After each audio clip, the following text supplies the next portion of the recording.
आज का ये एपिसोड शुरू करने से पहले एक छोटी सी बात। क्या आप भी अपना पॉडकास्ट बनाने की सोच रहे हैं? तो एंकर ट्राई कीजिए। ये पॉडकास्ट बनाने का सबसे आसान तरीका है।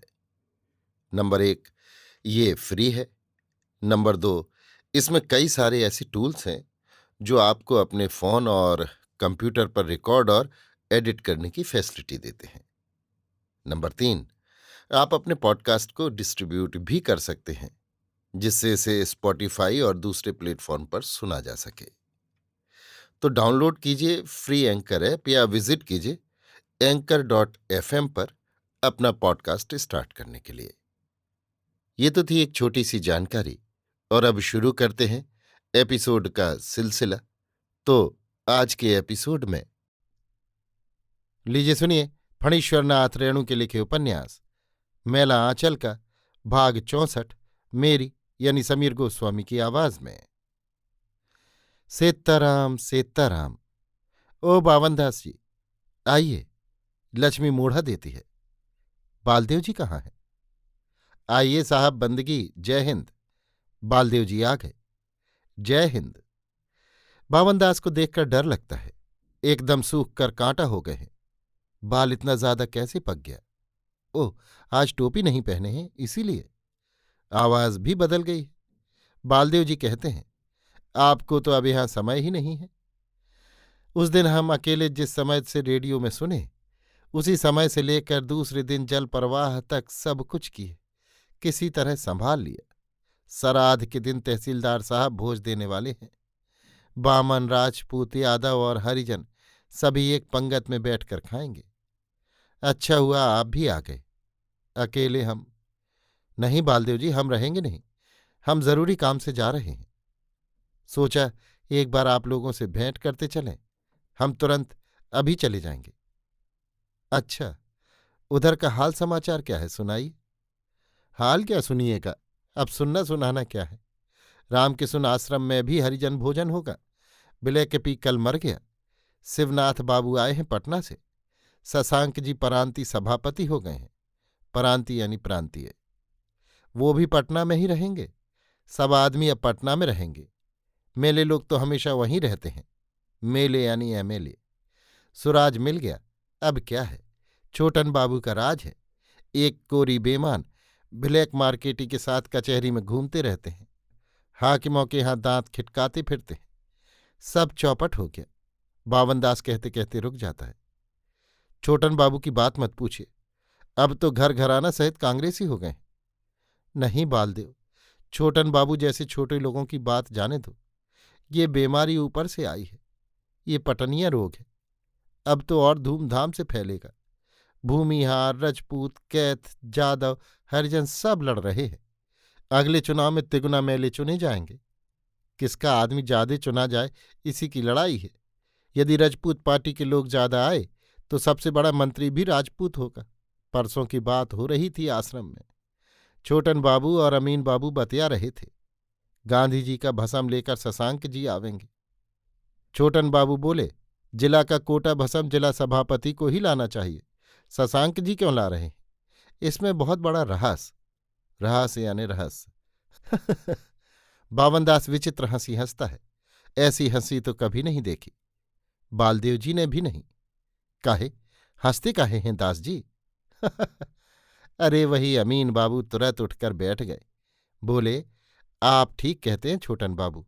गाड़ी तो चली गई। कटिहार जाने से गाड़ी मिल सकती है। तुरंत मोटर स्टार्ट करके दोनों रवाना हो गए। सभापति मंत्री, हो राम, राम मिलाए जोड़ी। चले दोनों। भस्म लाने। देश को भस्म कर देंगे ये लोग, भस्मासुर। दास जी, मालूम होता है कोई सोशलिस्ट ने आपको। सोशलिस्ट क्या करेगा? क्या कहेगा सोशलिस्ट हमको? सब पार्टी समान। उस पार्टी में भी जितने बड़े लोग हैं मंत्री बनने के लिए मार कर रहे हैं।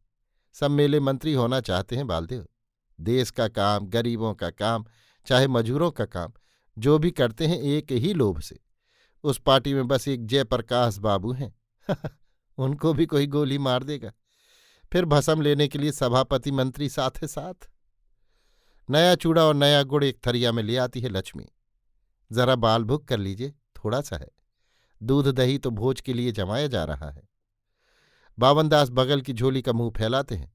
लक्ष्मी कहती है, ये क्या? जलपान कीजिए, झोली में क्यों लेते हैं? लक्ष्मी की आंखें न जाने क्यों सजल हो जाती हैं। इतने दिनों के बाद एक वैष्णव आया और बिना पत्तल जुटाए चला जाएगा? नहीं, वो ऐसा नहीं होने देगी। नहीं, बाल भोग तो आपको करना ही होगा, लक्ष्मी जिद करती है। दास जी, विनती करती हूं। बालदेव जी देखते हैं बावनदास को कुछ हो गया है। बड़ा अटर पटर बोलते हैं। चेहरा भी एकदम बदल गया है। आंखें लाल हैं। कपड़ा कितना मैला हो गया है। वो 16-17 साल से बावनदास के साथ है। कभी तो ऐसा हंसते नहीं देखा। अलमुनिया का लोटा और बाटी नहीं छोड़ते हैं कभी। जलपान करके हाथ धोते हुए बावनदास जी कहते हैं, बालदेव जी, अब हम चलेंगे। पुरवरिया लेन की गाड़ी कोदलिया टीसन में जाकर पकड़ेंगे। आपसे एक काम है। बावनदास झोली से लाल रंग का एक बस्ता निकालते हैं। बस्ता खोलकर कागज का छोटा सा पुलिंदा निकालते हैं। बालदेव जी, सब महात्मा जी के खत हैं। गंगुली जी ने एक बार कहा था, जरूरत पर हमको दीजिएगा। आने के समय याद ही नहीं रहा। आप पुरैनिया कब तक जाइएगा? 4-5 दिन के बाद। तब ठीक है, आप रख लीजिए, गंगुली जी को दे दीजिएगा। जरूर। परम श्रद्धा भक्ति से सहेजी हुई पवित्र चिट्ठियों को बावनदास एकटक देख रहा है। फिर एक एक कर अलग अलग छांटता है। हवा से एक चिट्ठी उड़कर बिछावन के नीचे चली गई। बावनदास ने चट से उठकर सर से छुला लिया। उसे एक अक्षर का भी बोध नहीं, लेकिन वो प्रत्येक चिट्ठी के एक एक शब्द पर निगाह डालता है। लगता है सचमुच पढ़ रहा है। आखिरी चिट्ठी खत्म कर वो एक लंबी सांस लेता है। बस्ता हाथ में लेकर बावनदास थोड़ी देर तक बेकार ही उसकी डोरी को उंगलियों में लपेटता और खोलता है। फिर एक लंबी सांस लेकर अचानक ही खड़ा हो जाता है। लीजिए, सीताराम सीताराम। बालदेव जी बस्ता लेकर लक्ष्मी के हाथ में दे देते हैं। पौंती पिटारी में रख दीजिए। लक्ष्मी बस्ता लेकर सर से छुलाती है, फिर छाती से लगाती है। वो एकटक बावनदास को देख रही है। इस चिरकुट खद्दड़ की दोलाई से जाड़ा कैसे काटते हैं बावनदास जी? दास, इस चादर से जाड़ा कैसे काटते हैं? ठहरी, एक पुराना कंबल है, ले लीजिए। लक्ष्मी विनती के सुर में ही कहती है। नहीं माई। बावनदास कंधे से झोली को लटकाते हुए कहता है, नहीं माई, कंबल की जरूरत नहीं। लक्ष्मी चुप हो जाती है। बावनदास जी को अब कंबल की जरूरत नहीं। अब उन्हें किसी चीज की जरूरत नहीं। लक्ष्मी मानो सब कुछ समझ जाती है। धरती फाटे मेघ जल, कपड़ा फाटे डोर, तन फाटे की औखदी, मन फाटे नहीं ठौर। अच्छा, तो अब जय हिंद, जय हिंद। बावनदास लुढ़कता हुआ जा रहा है। सोबरन का कटहा कुत्ता खिटखिटाकर भूंकते हुए उस पर टूटता है, लेकिन बावनदास उधर देखता तक नहीं है। कुत्ता भी आश्चर्य से चुप हो जाता है। जरा सा धेत्य धेत्य भी नहीं किया। कैसा आदमी है! कुत्ता बावनदास के पीछे पीछे दुम हिलाते मिट्टी सूंघते कुछ दूर तक जाता है। बावनदास जी का मन एकदम फट गया है। लक्ष्मी कहती है। बालदेव जी कहते हैं, अरे मन फटेगा क्या, थोड़ा ढंग भी करता है। गंगुली जी चिट्ठी लेकर क्या करेंगे? दूसरे की चिट्ठी भले लोग नहीं पढ़ते, दोख होता है। कोदलिया टीसन पर गाड़ी में बैठकर बावनदास को लगता है वो कोई तीर्थ करने जा रहा है। बहुत दिनों से उसके मन में लालसा है एक बार जगन्नाथ जी जाने की। केदारनाथ बद्रिकानाथ वो गया है। उसकी आंखों के आगे जगन्नाथ का पटछाता और छड़ी लिए तीर्थ से लौटे हुए बावनदास की मूर्तियां खड़ी होती है। जगरनथिया रौ भाई, बाबा रौ बिराजे उड़िया देश में। एक यात्री ने कहा, अरे माघ महीना में कौन जगन्नाथ से लौटा है भाई? दूसरे ने कहा, जरा जोर से बावन गोसाई जी। बावनदास खिड़की से बाहर की ओर देखता है। खेतों में लोग धान काट रहे हैं, नदी में मछली मार रहे हैं, भैंस चरा रहे हैं। बावन ने बहुत सफ़र किया है, लैन से कलकत्ता कांग्रेस, लखनऊ कांग्रेस, बैजवाड़ा, साबरमती आश्रम, महात्मा गांधी की जन्मभूमि काठियावाड़, फिर बम्बई। रेलवे लाइन के किनारे काम करते हुए लोगों के मुखड़े, विभिन्न प्रदेश के लोगों के मुखड़े उसकी आंखों के आगे इकट्ठे हो जाते हैं। खगड़ा टीसन पर उतरकर एक बार नत्थू बाबू के यहाँ जाने का विचार था, लेकिन नत्थू बाबू कलकत्ता गए हैं। खोखी दीदी और काकी जी भी गई हैं। खोखी दीदी ने एक बार बावनदास की तस्वीर बनाई थी। बोली, बस आप जैसे बैठे हैं बैठे रहिए। एक कागज पर पेंसिल से तस्वीर बनाने लगी। काकी जी ठीक माए जी की तरह बोलती हैं। नाथ बाबू रहते तो बावन को आज बहुत भारी मदद मिलती। बहुत कड़े आदमी हैं। गौसा में जब होते हैं तो किसी को कुछ नहीं बूझते हैं। कम्फ जेहल के साहेब को जिंदगी भर याद रहेगा। नाथ बाबू का चेहरा लाल हो गया था उस दिन, एकदम लाल टेसू। पिछले साल नाथ बाबू और चौधरी जी बम्बे जा रहे थे। बावन भी साथ में था। मुगल सराय स्टेशन पर गाड़ी में भीड़ देखकर होश गुम। इस छोर से उस छोर तक घूम आए, मगर कहीं घुसने ही नहीं दिया। चौधरी जी हंसते हुए बोले, एहो गाड़ी छूटत लच्छन लगे छे हो। नाथ बाबू ने एक डिब्बा के हैंडल को जैसे ही पकड़ा कि अंदर से एक आदमी ने गुस्सा होकर कहा, देखता है नहीं, इस पर लिखा हुआ है बंगाल के मेंबर के वास्ते रिजप है। नाथ बाबू ने भी गुस्सा कर जवाब दिया था, खूब देखता है। बंगाल में अब आप लोगों के जैसा आदमी फलने लगा है, ये भी देखता है।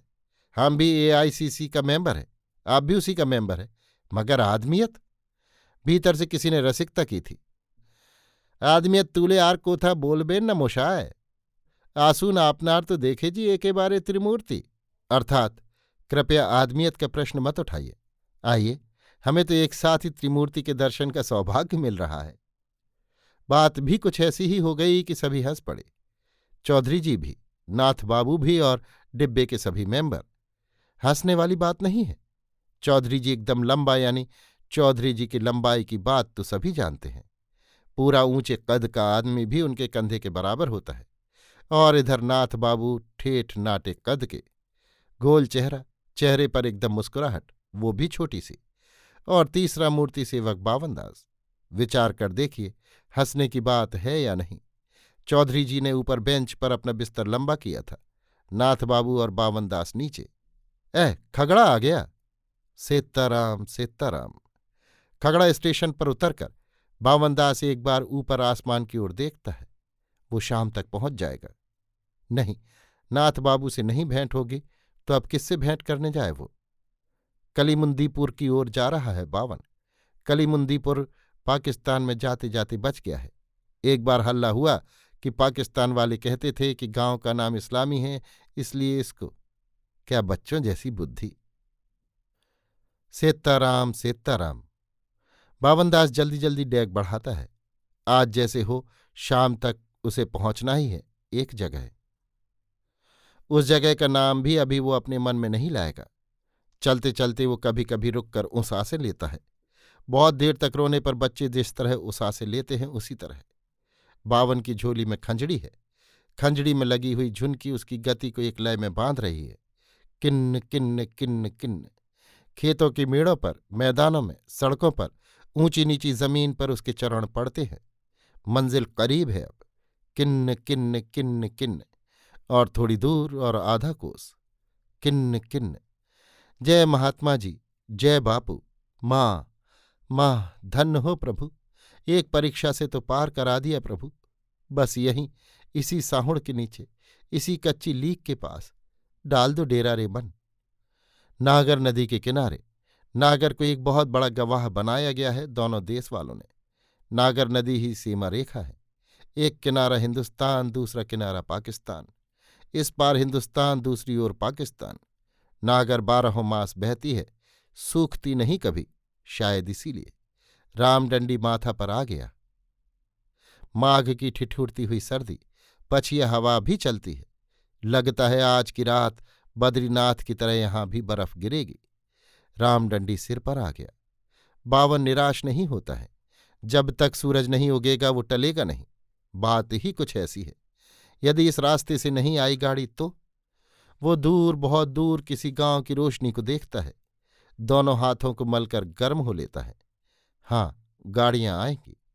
50 गाड़ियां, कपड़े और चीनी और सीमेंट से लदी हुई गाड़ियां। जिसने खबर दी है उसे, उसका नाम वो जान जाने पर भी नहीं खोलेगा। बावन ने गांधी जी की कसम खाई है। बेचारा गरीब, उसकी नौकरी चली जाएगी। कटहा के दुलारचंद कापरा, वही जुआ कंपनी वाला जिसकी जुए की दुकान पर नेवी लाल, भोला बाबू और बावन ने फारबिसगंज मेला में पिकेटिंग किया था। जुआ भी नहीं, एकदम पॉकेट काट खेला करता था और मोरंगिया लड़कियों, मोरंगिया दारू गांजा का कारोबार करता था। आज कटहा थाना कांग्रेस का सेक्रेटरी है। उसी की गाड़ियां हैं। सप्लाई इंस्पेक्टर और कटहा थाना के दारोगा और यहाँ कलीमुंदीपुर के नाके वाले हवलदार मिलाकर रकम 8 आना और इधर दुलारचंद कापरा रकम 8 आना। गाड़ियां सदर चालू सड़क से नहीं आएंगी, चौरपेड़ा होकर चोर घाट होकर पार करेंगी। चौरपेड़ा यानी चोर रास्ता। फिर उधर के व्यापारी को उस पार पहुंचा देगा। उधर के हाकिम हुक्कामों को भी इसी तरह हिस्सा मिलेगा। लाखों रुपया का कारोबार है। वे आ गई, हाँ गाड़ियां, कच्ची लीक में पहियों की आवाज। हाँ गाड़ी ही है। जय भगवान, जय महात्मा जी, सीताराम सीताराम। बल दो प्रभु, परीक्षा में पार करो गुरु। बापू बापू, माँ माँ। झोली के अंदर वो कुछ टटोलता है। वो झोली को कंधे से लटकाकर खड़ा हो जाता है। नदी किनारे कोई पखेरू बोला, टिनटिक किन। खंजड़ी की झुंडी जरा झनकी। भगवान, महात्मा जी, बापू, माँ, मुझे बुला लो अपने पास। क्या करूंगा इस दुनिया में रहकर, धर्म नहीं बचेगा। गाड़ियां आ गईं एकदम करीब। अरे बाप रे भूत। अगला गाड़ीवान डरा और दबी आवाज में अपने साथी से कहता है, भूत। छ्यूं। बैल भड़कते हैं। कचकचाकर गाड़ियां रुक जाती हैं। सीताराम सीताराम। कलीमुंदीपुर नाका के सिपाही जी आगे बढ़ाते हैं। खखार कर पूछते हैं, कौन है? बगल की झाड़ी से सामने आकर बावन ने कहा, हम हैं सेवक बावन दास। बावन दास? सिपाही जी का मुंह खुला का खुला रह जाता है। इस आदमी को वो सन 30 से ही जानता है। चांद टरे सूरज टरे। सिपाही जी मुरेठा की पुछरी से मुंह छिपाते हैं। बावनदास हंसकर कहता है, मुंह क्यों छिपाते हैं राम बुझावन सिंह जी? आज खुलकर खेला होना चाहिए, मुंह मत छिपाइए। दास जी, हमारा क्या कसूर, आप तो जानते ही हैं। सिंह जी, बातचीत कुछ नहीं। गाड़ियां जाएंगी खगड़ा, लौटाइए। गाड़ी त न लौटी। लौटी ना त ठाड़ रही। 2500 रुपये हिस्से में मिल चुके हैं राम बुझावन सिंह को। क्या किया जाए? दास जी ठहरिए, हम तुरंत आते हैं। अच्छी बात, ले आइए आज जो लोग पर्दे में हैं, जाइए। कलीमुंदीपुर में एक होटल बंगला है। होटल बंगला यानी हाल्टिंग बंगला। हाकिम मुक्काम लोग बराबर आते रहते हैं। बांस फूल का बड़ा सा चौखड़ा है, गांव के एकदम बाहर। होटल बंगला में सप्लाई इंस्पेक्टर दुलारचंद कापरा और कलीमुद्दीनपुर के हवलदार साहब टेबल के चारों ओर बैठकर मोरंगिया माल पी रहे हैं। कलीमुंदीपुर होटल बंगला के बेरसपतिया बावर्ची के हाथ का मुर्ग मुसल्लम जिसने खाया, उसी ने जी खोलकर बक्कीस दिया। सप्लाई इंस्पेक्टर साहब गिलास में चुस्की लगाते हुए मुस्कुराते हैं। अरे धत, इस मुर्ग मुसल्लम से गर्मी थोड़ी आएगी। हवलदार साहब, अरे कोई 2 टांग वाली मुर्गी। क्या पूछते हैं? आज महात्मा जी के श्राद्ध की वजह से सभी भोज खाने चली गई हैं। दुलारचंद कापरा कहता है, ऐसा जानता तो कटहा से ही 2 रेप्यूजनी को उठा लाते। सब मजा किरकिरा कर दिया। कड़ कड़ कड़क। सप्लाई इंस्पेक्टर चतुरानंद सिंह जी मुर्गी की टांग चबाते हैं। कड़कड़ कड़कू। बाहर साइकिल की आवाज होती है। कौन? सलाम, हम राम बुझावन सिंह। क्या हाल है? सब चौपट। बावनदास। आए? बावनदास कहाँ? सभी गुम हो गए। बेरसपतिया बावर्ची इशारे से कहता है हवलदार साहब को, मिल सकती है मुर्गी, मगर रुककर दोनों हाथों की उंगलियां दिखलाता है। हवलदार साहब कहते हैं, अच्छा अभी ठहरो, तुम बाहर जाओ। क्या हो अब? सभी एक साथ लंबी सांस लेते हैं। अकेला है या? एकदम अकेला। मगर इसका मतलब जानते हैं? दुलारचंद जी, कापरा जी। सबकी निगाहें मिलती हैं आपस में। दुलारचंद गिलास में बोतल से शराब डालकर गटगटाकर पी जाता है। सभी उसकी ओर आशा भरी दृष्टि से देखते हैं। मैं पंजाबी हूं जी, मगर आगे आप लोग जानो, मैं अपना फर्ज अदा करने जाता हूं। सिट सिट कर पछिया हवा चल रही है। हवलदार साहब साइकिल का पैडल चलाते हुए कहते हैं, कापरा जी, आसपास के गांव वालों का जरा डर भी मत कीजिए। ऐलान किया हुआ है कि सरहद के आसपास रात बरात जो निकलेगा उसे गोली लग जा सकती है। बावनदास ठीक पत्थर की मूर्ति की तरह खड़ा है, बीच लीक पर। दुलारचंद कापरा देखता है, हाँ 52 ही है। कौन? कापरा जी? गाड़ी के पीछे से क्या झांकते हैं, सामने आइए। बावनदास हंसता है। बावन, रास्ता छोड़ दो, गाड़ी पास होने दो। आइए सामने, पास कराइए गाड़ी। आप भी कांग्रेस के मेंबर हैं और हम भी। खाता खुला हुआ है, अपना अपना हिसाब किताब लिखाइए। आज के इस पवित्र दिन को हम कलंक नहीं लगने देंगे। कापरा जानता है इससे माथापच्ची करना बेकार है। वो हवलदार के कान में कुछ कहता है, फिर पुकारता है, स्प्रिंग खां कहाँ? ये स्प्रिंग खां कापरा का अपना आदमी है, नाम फर्जी है। एक गाड़ी पर से उतरता है, फिर चुपचाप अगली गाड़ी पर जाकर बैठ जाता है। बावनदास, मान जाओ। हाको जी गाड़ी, स्प्रिंग खां। गाड़ी में जुते हुए दोनों जानवर अचरज से चौंक पड़ते हैं, भड़कते हैं, छ्यूं छ्यूं नाक से आवाज करके आगे बढ़ने से इनकार करते हैं। कापरा एक बैल की पूंछ पकड़कर ऐंठता है, हड्डी पट्ट से बोली, मगर बैलों ने लीक छोड़ दिया और गाड़ी को बगल की ओर लेकर भागे। दूसरी गाड़ी, एक बैल को हवलदार और दूसरे को कापरा पूंछ मरोड़कर आगे बढ़ाते हैं। गाड़ीवान अवाक होकर हाथ में रास थामे हुए है। ये क्या हो रहा है? बैलगाड़ी पास हो गई, पास हो रही है। बावनदास बीच लीक पर खड़ा है और गाड़ियां ऊपर से आर पार कर रही हैं। बैल भड़के जरूर, मगर 3 4 4 गाड़ियां। अब बावनदास ठीक बैल के सामने आकर खड़ा होता है। बैल उसे हुत्था मारकर गिरा देता है। वो लीक पर लुढ़क जाता है, ठीक पहिए के नीचे। मड़ मड़ मड़, बापू, मां। गाड़ियां पास हो रही हैं, 50 गाड़ियां। आखिरी गाड़ी जब गुजर गई तो हवलदार और राम बुझावन सिंह मिलकर बावन की चित्थी चित्थी लाश, लहू के कीचड़ में लथपथ लाश को उठाकर चलते हैं। नागर नदी के उस पार पाकिस्तान में फेंकना होगा, इधर नहीं, हरगिज नहीं। दुलार चंद कापरा बावन की झोली लेकर उनके पीछे पीछे जाता है। नागर पार करते समय बावन के गले की तुलसी माला नागर की बहती हुई धारा में गिर पड़ती है। सीताराम। 4 बजे भोर को पाकिस्तान पुलिस ने घाट गश्त लगाने के समय देखा लाश। अरे ये तो उस पार के बौने की है, यहां कैसे आई? ओह, समझ गए। उठाओ जी हनीफ और जुम्मन, ले चलो उस पार। बावन की ठंडी लाश झोली झंडा के साथ फिर उठी। बावन ने 2 आज़ाद देशों की, हिंदुस्तान और पाकिस्तान की ईमानदारी को, इंसानियत को बस 2 डेग में ही नाप लिया। नागर नदी के बीच में पहुंचकर पाकिस्तान के पुलिस अफसर साहब ने कहा, नदी में ही डाल दो, इसकी झोलवी को उस पार दरख्त से लटका दो, जल्दी। नागर की धारा हठात कलकला उठी। सिपाही खंजड़ी को पानी में फेंकते हुए कहता है, डमरू बजा के रघुपति राघव गाते रहो। झनक। अभी आप सुन रहे थे फणीश्वरनाथ रेणु के लिखे उपन्यास मैला आंचल का भाग 64, मेरी यानी समीर गोस्वामी की आवाज में।